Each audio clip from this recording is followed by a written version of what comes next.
नमस्कार, मैं हूं आपके साथ ज्योति सिंह। स्वागत है आप सबका हमारे खास कार्यक्रम सोन कैस भुइयां में। किसानों को तमाम जानकारी देता है हमारा ये शो, ताकि किसान भाई उन्नत तकनीक से जुड़कर बेहतर उत्पादन और लाभ ले सकें।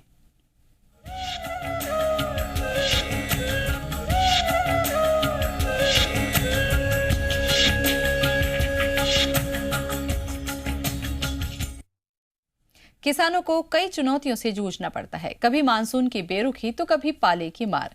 वहीं मौसमी बीमारियों से कई बार खड़ी फसल बर्बाद हो जाती है, जिससे किसानों को आर्थिक नुकसान भी झेलना पड़ता है। ऐसे में किसानों का आर्थिक बोझ कम कैसे हो, इसके लिए छत्तीसगढ़ ग्रामीण बैंक कई योजनाएं चला रही है।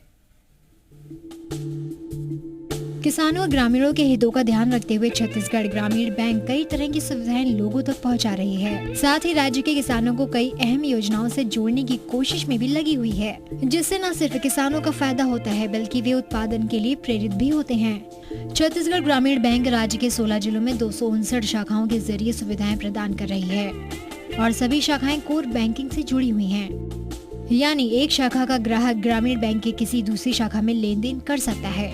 बैंक सैटेलाइट शाखा, मोबाइल वाहन बैंकिंग और स्मार्ट कार्ड परियोजना के माध्यम से गांव-गांव तक सेवाएं पहुंचा रही है। स्मार्ट कार्ड ऐसी सुविधा है जिसे व्यक्ति घर बैठे मशीन या मोबाइल बैंकिंग सुविधा का लाभ किसी भी वक्त ले सकता है, और वो भी कम से कम जोखिम पर। यही नहीं, ग्रामीण बैंक दलहन, तिलहन, बागवानी और दूसरे फसलों के लिए कर्ज भी देती है, जिन्हें राज्य सरकार अधिसूचित करती है। किसान भाई उपकरणों के लिए कर्ज और बीमा सुविधाओं का लाभ भी ले सकते हैं। इन सब के पीछे मकसद है किसानों की मदद करना, ताकि वो बेहतर उपज ले सकें और बेहतर जीवन भी जी सकें। ब्यूरो रिपोर्ट, इसी 24 घंटे छत्तीसगढ़। इस पर और जानकारी देने के लिए इस वक्त हमारे साथ हैं छत्तीसगढ़ ग्रामीण बैंक के चेयरमैन शेखर श्रीवास्तव। शेखर जी, बहुत बहुत स्वागत है आपका। धन्यवाद।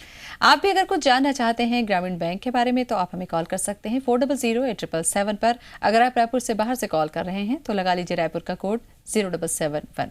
शेखर जी, सबसे पहले तो मैं यही जानना चाहूंगी कि दूर दराज के जो गांव हैं उसमें बैंक, खासकर ग्रामीण बैंक की जो भूमिका होती है, कितनी अहम होती है?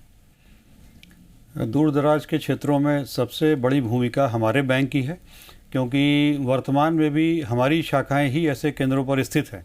आप किसी भी वाणिज्यिक बैंक को देखें तो उनका जो मेन नेटवर्क होगा, उनकी शाखाएं होंगी, वो शहरी या अर्धशहरी क्षेत्रों में मिलेंगी। लेकिन जो दूरस्थ क्षेत्र हैं, रिमोट एरियाज, एकदम जहाँ पर कि लोगों को सड़कें नहीं उपलब्ध हैं और जाने आने में दिक्कत है, वहाँ पे भी हमारी शाखाएं या शाखा से संबद्ध सैटेलाइट ऑफिस, उपग्रह ऑफिस मिल जाएंगे, जहां ग्रामीण अपना संव्यवहार कर सकते हैं। बिल्कुल। शहरी क्षेत्रों में जो बैंक होते हैं, जहां पर लोग अपने पैसे जमा कराते हैं या पैसों से ही जुड़ी हुई बहुत सारी योजनाएं होती हैं शेखर जी, लेकिन ग्रामीण बैंक से नाम से ही जैसा लगता है कि गांव का बैंक है। तो इस बैंक की जो योजनाएं होती हैं, जो सुविधाएं होती हैं, उनमें किन बातों को प्राथमिकता दी जाती है? हमारा मुख्य उद्देश्य ग्रामीण क्षेत्रों में सेवा देना ही है, और ग्रामीण क्षेत्रों में हमेशा से माना गया है कि लोगों की आर्थिक स्थिति शहरों के अपेक्षा थोड़ा सा कम रहती है, कमजोर होती है। उसको ऊपर लाना, उनकी आर्थिक स्थिति को मजबूत बनाना, ऐसा ऋण के जरिए किया जाता है। तो ग्रामीण क्षेत्रों के लिए हमारी ढेर सारी ऋण योजनाएं हैं, और ग्रामीण क्षेत्रों में हमारे किसान भाई रहते हैं, तो किसान भाइयों को फसली ऋण देने की योजना, और फसल का उत्पादन बढ़ाने के लिए मशीनरी वगैरह जो खरीद सकते हैं, इसमें ट्रैक्टर भी शामिल है, उसकी तमाम योजनाएं हैं। बिल्कुल। तमाम योजनाएं और तमाम तरह के जो ऋण की जो सुविधाएं किसानों को मुहैया कराते हैं बैंक। कई बार ऐसा होता है कि नई नई योजनाएं आती हैं शेखर जी, और उसकी जानकारी जो दूर दराज के गांव हैं, वहां रहने वाले किसान हैं, उनको नहीं होती। क्या लगता है आपको कि इन दोनों के बीच में प्रसार की जो जरूरत है, जागरूकता बढ़ाने की जो जरूरत है, उसको बैंक किस तरीके से निभाते हैं?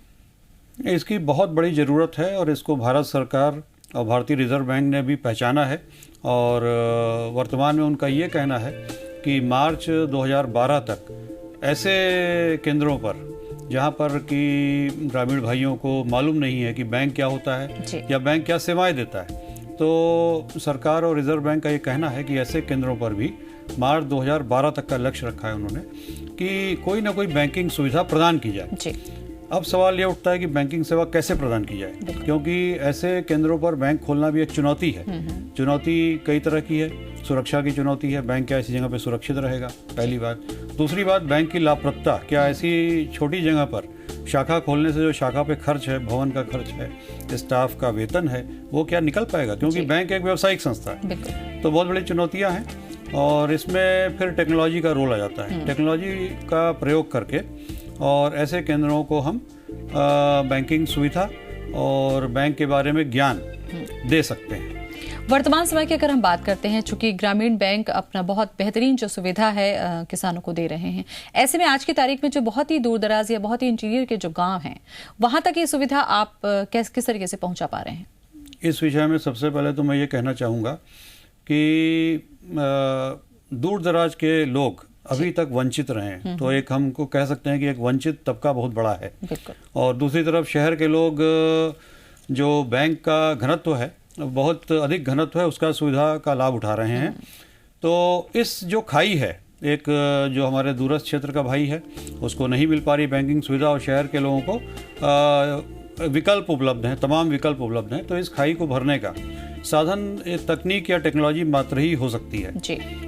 मैं एक उदाहरण ये देना चाहूँगा यहाँ पर कि मान लीजिए मेरी एक शाखा में मैं जाता हूँ स्वयं भुगतान लेने जी।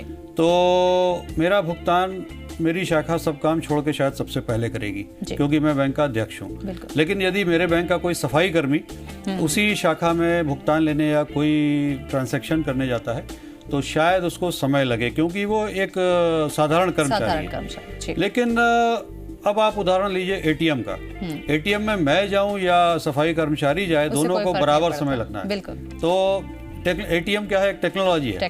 तो टेक्नोलॉजी जो है वो जो बीच की खाई है उसको पूरा करती है। तो टेक्नोलॉजी को लाना बहुत जरूरी है, और टेक्नोलॉजी के जरिए ही हम जो दूरस्थ क्षेत्र हैं जहाँ पर कि आदमी नहीं पहुँच सकता, वहाँ टेक्नोलॉजी के जरिए हम बैंकिंग को पहुँचा सकते हैं। बिल्कुल। एटीएम से जैसा आपने जिक्र किया शेखर जी, ऐसी ही एक योजना स्मार्ट कार्ड है, इसके बारे में थोड़ा सा विस्तार से मैं आपसे जानना चाहूंगी कि ये किस तरीके से वर्क करता है? हाँ, स्मार्ट कार्ड हमारे जो दूर दराज के ग्रामीण भाई हैं उनको बैंक से जोड़ने की अभिनव योजना है। स्मार्ट कार्ड में हम ग्रामीण भाई के ग्राम में ही, उनके गांव में ही एक अपना एजेंट, जिसको हम बिजनेस करस्पॉन्डेंट कहेंगे, वो नियुक्त कर देंगे।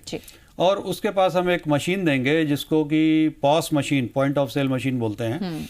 और अपने ग्रामीण भाई का खाता हम पॉस मशीन के जरिए खुलवाएंगे, रजिस्ट्रेशन उसमें करते हैं, रजिस्ट्रेशन करके खाता खुलवाएंगे और ग्रामीण भाई को एक कार्ड देंगे, स्मार्ट कार्ड, जिसका नाम होगा बायोमेट्रिक कार्ड होगा। और उस कार्ड में उनकी अंगुलियों के निशान रजिस्टर्ड होंगे और उससे ही उनकी पहचान होगी। इसमें कोई दस्तखत, हस्ताक्षर करने की कतई जरूरत नहीं है। तो जो अशिक्षित ग्रामीण है उनको भी एक स्मार्ट कार्ड से हम सेवा दे सकते हैं। उनकी उंगलियों के निशान कार्ड में दर्ज होंगे, वो कार्ड पॉस मशीन में लगाया जाएगा तो पहचानेगा कि हाँ ये हमारे ग्रामीण भाई आए हैं, और उसके पश्चात ही लेन देन जो है वो अधिकृत हो पाएगा। बिल्कुल। दूसरी जो सुविधा के बारे में आप बात कर रहे हैं स्मार्ट कार्ड में, इसमें क्या कुछ खास सीमाएं रखी गई हैं या गांव का हर व्यक्ति स्मार्ट कार्ड बनवा सकता है? गांव का हर व्यक्ति स्मार्ट कार्ड बनवा सकता है जरूर, लेकिन जो हमारा बिजनेस करस्पॉन्डेंट रहेगा, एजेंट रहेगा, उसको हम एक सीमित मात्रा में ही नकद दे सकते हैं, क्योंकि नकद का हमें बीमा कराना पड़ता है और बीमा की एक सीमा होती है। तो हम उदाहरण के लिए अपने बिजनेस करस्पॉन्डेंट जो एजेंट हमारा गांव में होगा, 50,000 रुपये तक का कैश उसको एक दिन में देंगे, और उस 50,000 में से वो हमारे जो ग्रामीण भाई हैं उनको दे सकते हैं। तो नेचुरली अगर 50 ग्रामीण भाई लेते हैं तो 1,000 तक का भुगतान सबको मिल पाएगा। तो एक सीमा उसमें रहेगी, और उससे सीमा से ऊपर यदि भुगतान या जमा करना है तो शाखा के दरवाजे खुले हुए हैं, शाखा में आ सकते हैं, जिसके लिए उनको तकलीफ उठानी पड़ेगी शाखा तक आने के लिए। बिल्कुल। स्मार्ट कार्ड किन के लिए है, किन किन माध्यमों से किन किन तरीके की सुविधाएं ये देता है, ये भी हम आपसे जानेंगे शेखर जी, लेकिन यहाँ रुकेंगे एक छोटे से ब्रेक के लिए, जल्द हाजिर होते हैं।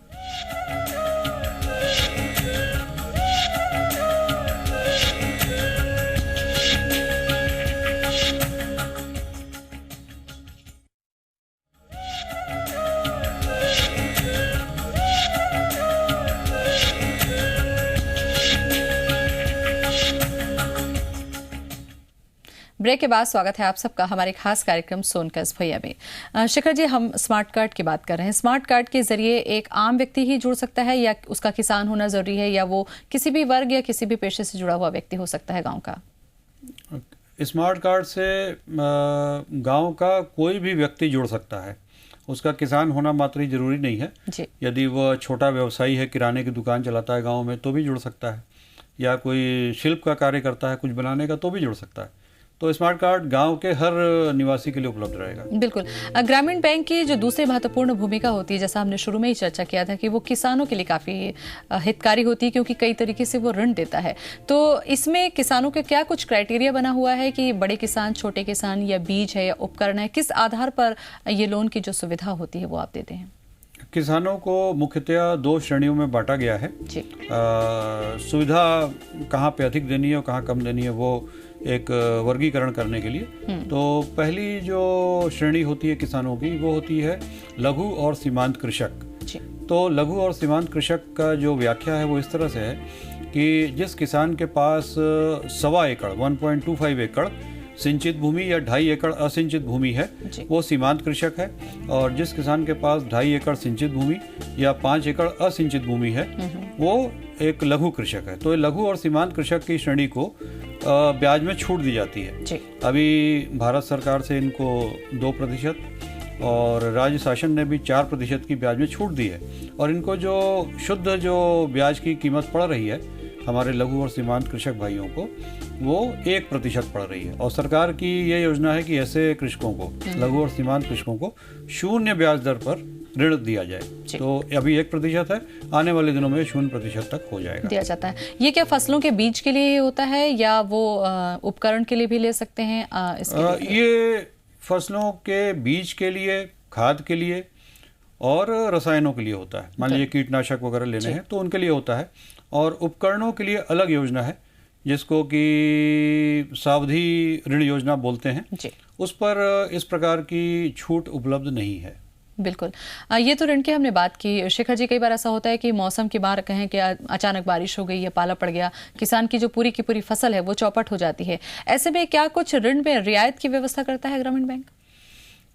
ऐसे केसेस में ऋण में रियायत दी जाती है, लेकिन उसके लिए पहले राज्य शासन की तरफ से उस क्षेत्र को, ब्लॉक को अनिवार्य घोषित करना आवश्यक है।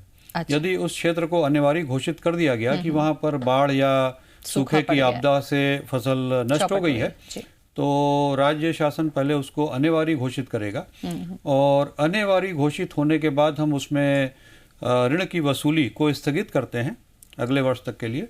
और बीमा, ऐसे सभी फसल ऋणों का बीमा होता है जी। तो ऐसे स्थिति में जहां अनिवार्य घोषित हो गई, तो बीमा कंपनी की तरफ से जो भी क्षति होती है हमारे किसान भाई की, बीमा कंपनी उसकी पूर्ति करती है। रविंद्र देवांगन ने हमें कॉल किया है देवभोग से। रविंद्र, स्वागत है प्रोग्राम में। बताइए क्या जानना चाहेंगे आप? जी, मैं ट्रैक्टर लोन पर लेना चाहता हूँ। जी, ट्रैक्टर पर लोन लेना चाहते हैं? तो वो प्रारंभिक प्रक्रिया उसकी क्या है, शुरू में क्या करना होगा उसके लिए? जी, जैसा कि हम उपकरण पर चर्चा कर रहे हैं, जानना चाह रहे हैं कि ट्रैक्टर पर उन्हें ऋण लेना है तो इसके लिए जो फॉर्मेलिटीज होती हैं वो क्या होती? रविंद्र जी, ट्रैक्टर की हमारी योजना है ऋण देने की। उसमें ट्रैक्टर 2 तरह के मुख्यतः हमने बांट रखे हैं, 2 वर्गों में बांट रखे हैं। एक तो 35 अश्वशक्ति तक का ट्रैक्टर है और एक उससे बड़ा ट्रैक्टर है। तो हम ये मान के चल रहे हैं कि आपको 35 अश्वशक्ति हॉर्स पावर का ट्रैक्टर लेना है। उसके लिए आपके अपने नाम में या आप अपने साथ कुछ किसानों को और जोड़ सकते हैं। संयुक्त रूप से जो भी आपके साथ जुड़ेंगे, संयुक्त ऋणी होंगे, उनके पास 8 एकड़ भूमि होना चाहिए, क्योंकि ये माना जाता है कि 8 एकड़ भूमि में ही ट्रैक्टर जो है उसकी जो वायबिलिटी है वो 8 एकड़ कृषि भूमि में ही पड़ेगी। तो सबसे पहली जो पात्रता है वो 8 एकड़ भूमि की है और उसके होने के बाद हम आपको ट्रैक्टर दे देंगे। ये अच्छा, एक बात और है कि 8 एकड़ जो है ये सिंचित भूमि होनी चाहिए। यदि भूमि सिंचित नहीं है तो 16 एकड़ होना चाहिए। तो भूमि की ही पात्रता मुख्य है। ये होने पर आप ट्रैक्टर ऋण के लिए पात्र हो जाते हैं। बिल्कुल।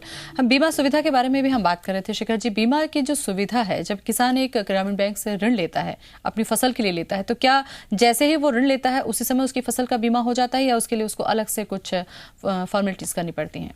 हाँ, ये अनिवार्य है। जो भी किसान फसल ऋण लेते हैं उनके लिए फसल का बीमा अनिवार्य है, वो लेना ही पड़ेगा। उसकी बहुत ही मामूली दरें हैं, बहुत ही रियायती दर पर दिया जाता है और अनिवार्य होता है, वो लेना पड़ेगा। राजेंद्र शर्मा ने हमें कॉल किया है भाटापारा से। राजेंद्र जी, स्वागत है सोनकस भुइयां में। क्या जानना चाहेंगे आप? मैं स्मार्ट कार्ड बनवाना चाहता हूँ, इसकी क्या प्रक्रिया है और क्या लाभ हो सकते हैं इसके? जी, स्मार्ट कार्ड की क्या राजेंद्र प्रक्रिया जी, होती है? स्मार्ट कार्ड के लिए आपके ग्राम में कोई बिजनेस करस्पॉन्डेंट होगा, आपको उसके पास जाना पड़ेगा और एक आवेदन पत्र भर के देना पड़ेगा। तो सबसे पहले आप ये पता लगाएं कि आपके ग्राम में बिजनेस करस्पॉन्डेंट कौन है। ऐसा भी हो सकता है कि अभी ना आया हो, क्योंकि ये योजना नई है और लागू नहीं होगी, तो भविष्य में लागू होगी। तो जैसे ही लागू होती है आप उसके पास जाएंगे, आपको एक रजिस्ट्रेशन फॉर्म मिलेगा, वो भर कर देंगे और उसको भर के देने के बाद एक हफ्ते के अंदर आपको स्मार्ट कार्ड प्राप्त होगा। आपको अपनी उंगलियों के निशान भी देने पड़ेंगे बिजनेस करस्पॉन्डेंट के बाद। जो कार्ड आएगा वो स्मार्ट कार्ड होगा, उसमें आपकी उंगलियों के निशान भी रहेंगे और उसके माध्यम से कार्ड मिलने के बाद आप अपना बैंकिंग का लेन देन कर सकेंगे। मतलब घर बैठे आपको ये सुविधा घर मिल सकती बैठे है। आपको बैंकिंग की बिल्कुल। सुविधा मिल पाएगी। शेखर जी, हम बीमा के बारे में ही बात कर रहे थे। बीमा के बारे में थोड़ा सा और जानकारी मैं आपसे चाहूंगी कि मान लीजिए ऋण लेने के बाद में फसल की मार हो जाती है, फसल बर्बाद हो जाती है, ऐसी स्थिति में उस किसान को क्या वो ऋण चुकाना पड़ेगा या ऋण चुकाने में कुछ रियायत देती है या बीमा कंपनी उसे पटाती है? फसल खराब होने पर मैंने अभी पहले सवाल में बताया था कि बीमा कंपनी जो भी क्षति हुई है उसको पूरा करेगी। जी। तो उससे बैंक का ऋण जो है पटाया जा सकता है, उस क्षतिपूर्ति से बैंक का ऋण खाता जमा किया जा सकता है और बैंक अपनी तरफ से ऋण की वसूली को स्थगित करता है, उस ऋण को टर्म लोन में कन्वर्ट करता है, कन्वर्शन बोलते हैं इसको, कन्वर्शन कर देता है। उससे किसान को 1 वर्ष का टाइम और दे देते हैं कि यदि बीमा से पैसा मिला पट गया तो खाता ही बंद हो गया, और नहीं तो 1 वर्ष का टाइम उसको और देते हैं। बिल्कुल, मतलब उस बैंक समय कहीं ना में- कहीं रियायत देती हाँ, है। रियायत देते हैं। बिल्कुल। अब बहुत सारी बारीकी जानकारी है ग्रामीण बैंक के बारे में अभी आपसे और भी लेंगे, लेकिन यहाँ रुकेंगे एक छोटे से ब्रेक के लिए, जल्द लौटते हैं।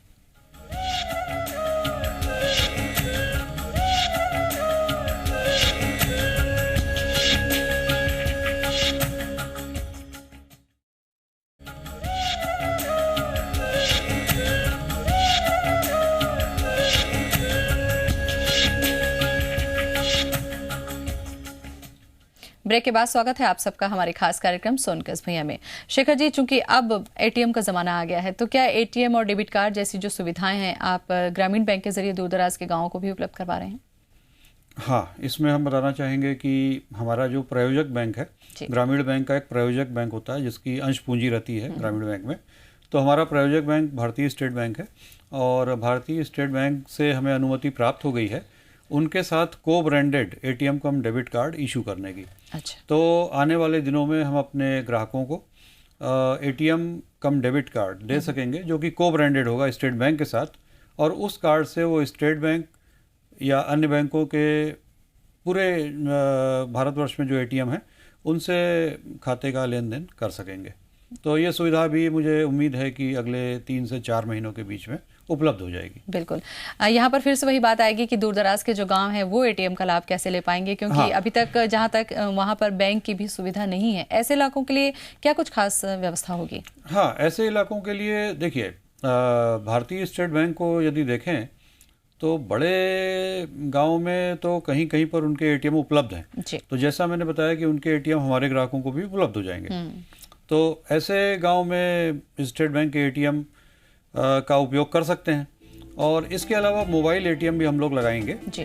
तो मोबाइल एटीएम छोटे गांव तक जाएंगे, मोबाइल रहेंगे, एक वैन में एटीएम की मशीन रखी रहेगी और वो गांव-गांव जाके एटीएम कार्ड की सुविधा, एटीएम से पैसा निकालने की सुविधा दे सकेंगे। बिल्कुल। टेक्नोलॉजी की हम बात कर रहे हैं शेखर जी, बैंकों की बात करें चाहे हर फील्ड की बात करते हैं, हर दिन नई नई टेक्नोलॉजी आती जा रही है।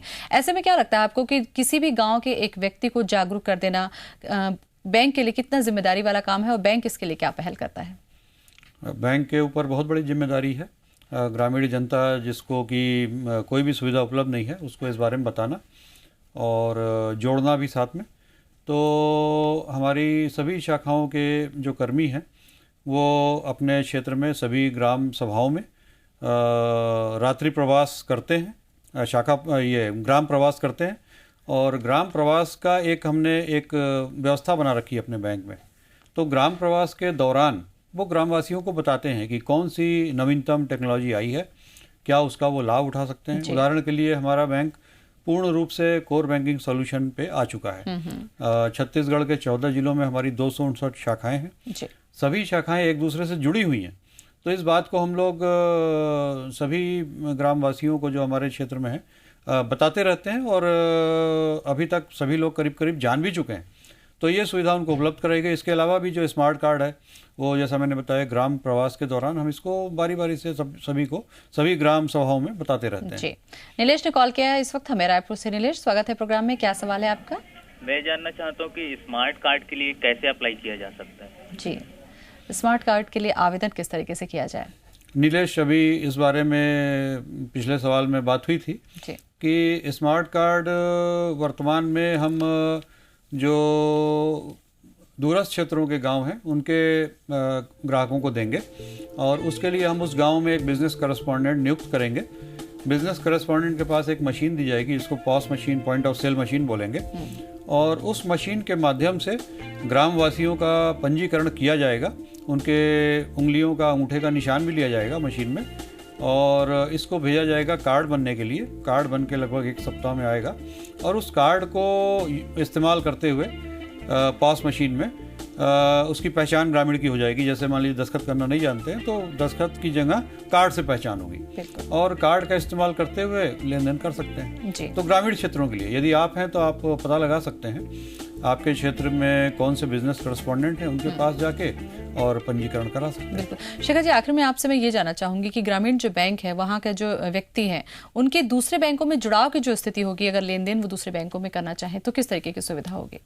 हाँ, इसमें भी टेक्नोलॉजी तैयार हो रही है, और नेटवर्किंग का थोड़ा इशू है, उस पर काम चल रहा है। तो इस जो टेक्नोलॉजी का नाम है वो नेफ्ट बोलते हैं, नेशनल इलेक्ट्रॉनिक फंड ट्रांसफ़र, और वाणिज्यिक बैंकों में तो ये पहले से ही है, और अभी हमारे बैंक में आने वाली है। अगले 1 माह में मुझे पूरी उम्मीद है कि आ जाएगा।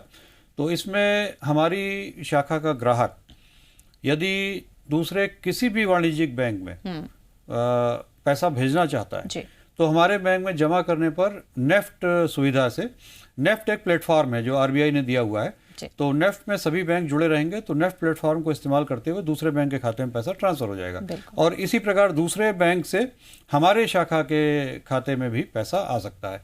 ये 1 माह में आ जाएगा। बिल्कुल, काफी अहम और अच्छी आपने जानकारी दी शेखर जी, बहुत बहुत शुक्रिया आपका। धन्यवाद। सोनकस भुइयां में आज हमने चर्चा की कि ग्रामीण बैंक न केवल किसानों को फसल के लिए, खाद के लिए, बीज के लिए सुविधा प्रदान कर रहा है, बल्कि हर दिन आने वाली नई टेक्नोलॉजी से भी अवगत करा रहा है और उन्हें सुविधा प्रदान कर रहा है। इसके साथ ही सोनकस भुइयां में मुझे दीजिए इजाजत। नमस्कार।